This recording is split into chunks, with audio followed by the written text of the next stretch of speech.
قل لمن ما في السماوات والأرض قل لله كتب على نفسه الرحمة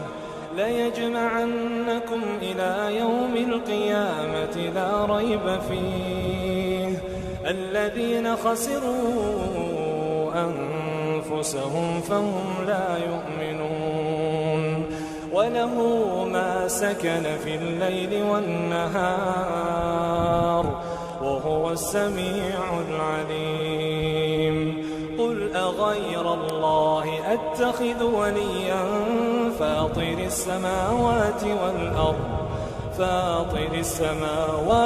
والأرض وهو يطعم ولا يطعم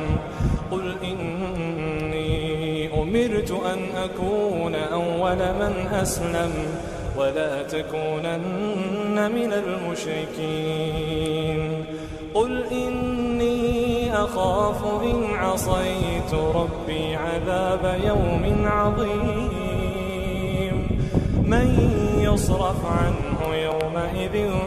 فقد رحمه وذلك الفضل